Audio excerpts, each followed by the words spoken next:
And this is perhaps the single most talked about point in all of Kundalini Yoga teachings and all of Yogi Bhajan's lectures.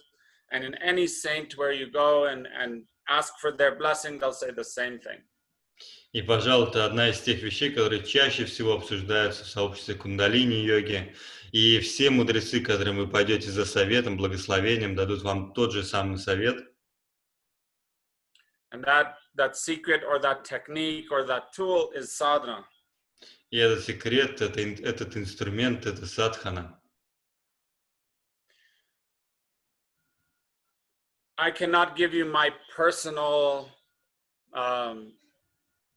idea or concept of sadhana, because either you'll think then that's my personal side and it's a judgment that you're not doing enough, or the other side that you can do it anytime you want, so it doesn't matter. I'll only tell you what is said here.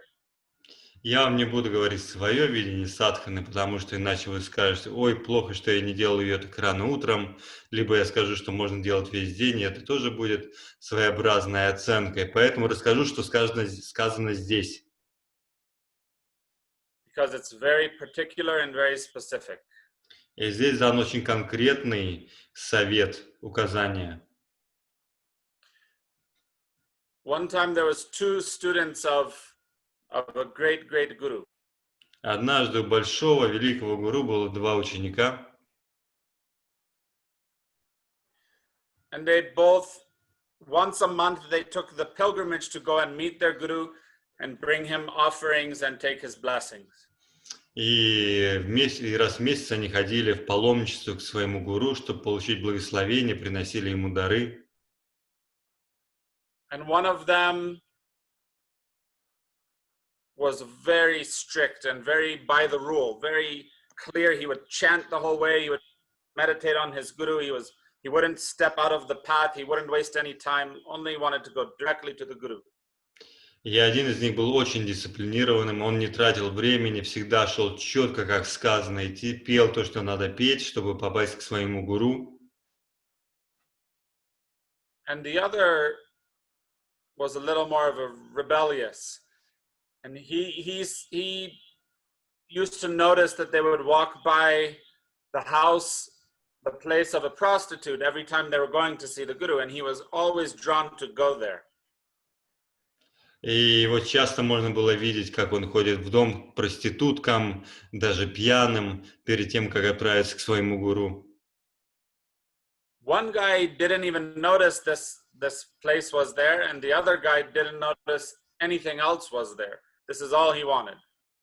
Так что один из учеников даже не знал, что проститутки существуют, а второй ученик постоянно ходил к этим проституткам и ничего другого вообще не думал.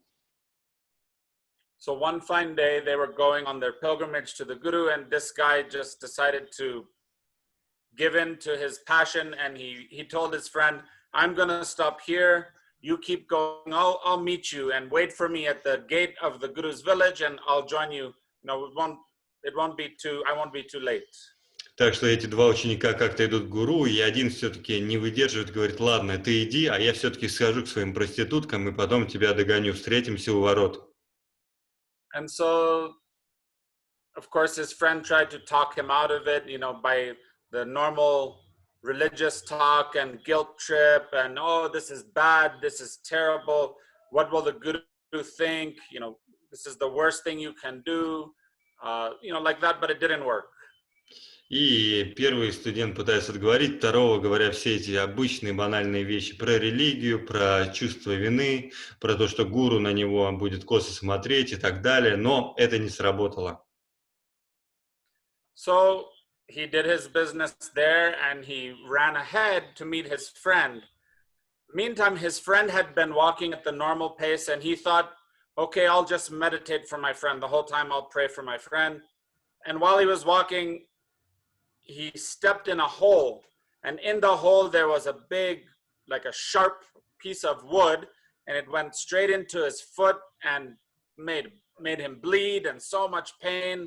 He had to wrap some of his cloth around it, and he was limping the rest of the way to the gate. Так что пока один студент быстро делал свои дела в публичном доме и бежал к воротам, второй медленно шел своим путем и провалился в яму. В яме он жутко поранил себе ногу об острый кусок дерева, и ему пришлось прыгать вперед оставшуюся часть пути. And meantime, our other good friend who enjoyed himself and had such a good time, was the best day of his life. He was running to catch his friend and meet him before he went to see the Guru, and he tripped. But he looked, what did he trip on? And there was a bag of gold laying in the pathway. He picked up the gold, of course, very happy. Now his day was even better. А второй студент-весельчак спокойненько бежал к воротам, чтобы догнать своего друга, и даже по пути нашел в ямке кусочек золота, подобрал кусок золота. И, конечно, он был очень рад, это был лучший день его жизни. And they both reached the Guru, the gate of the village of the Guru, and they told each other their stories, and they couldn't believe, how is this possible? И они вдвоем дошли до ворот гуру и рассказали друг другу свои истории, не могли поверить, как такое возможно. Even the guy who was the rascal said, this doesn't make sense. You know, what I did, I found gold, and you were so pure, so great. You were only praying and chanting the whole way, and you got hurt. This doesn't make any sense.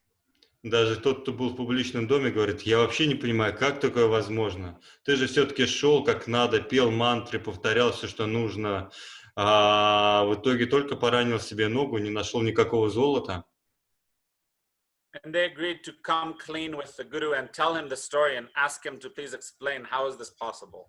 И они договорились честно рассказать гуру, что произошло, и спросить у него, как такое возможно. So they went to the Guru, and the Guru knew who they were, of course. They bowed, and the Guru didn't even have to have the question asked. He just stopped them. He said, you both are blind. И когда они подошли к гуру, гуру, конечно же, их уже знал, им даже не пришлось задавать вопросы. Гуру тут же говорит им, стоп, вы просто оба слепые. You think everything that happened today happened only because of today. You have no sight to see the future or the past or your previous karma, your previous actions. You have no depth of understanding. You only think it's all about this one day. Вы думаете, то, что произошло сегодня, это только про сегодня? У вас же нет никакого видения, способности видеть будущее, прошлое, глубину происходящего момента. Вы все списываете на то, что происходит сегодня. He said, he was talking to the friend who got his foot was hurt, and he was a very pious person. He said, because of what you had done in your last life, you were supposed to lose your entire leg. But because of your chanting and your direction and your truth, and you were so pure, you only ended up with a little bit of wood stuck in your foot, no big deal. И он говорит первому, который поранил свою ногу, из-за того, что ты сделал в прошлой жизни, ты вообще должен был потерять всю свою ногу. Но благодаря тому, что ты пел, повторял мантры, ты ее только немножко ранил сегодня. And then he looked at the other guy, and he said, you had so much fun today. You were supposed to inherit an entire village and be the king and the ruler of that town. You would gain more and more wealth and fame and prestige, and people would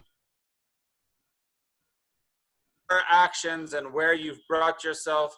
You spent all of that positivity, and you only end up with one little bag of gold.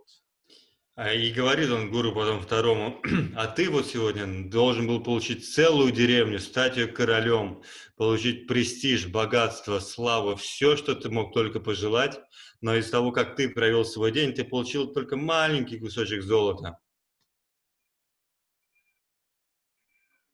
And this is what we're learning here, how to have that sight, how to recognize truth, how to recognize hukam. And it's not about every second, every moment that you think that it's because of today or now or yesterday or tomorrow. It's much more vast.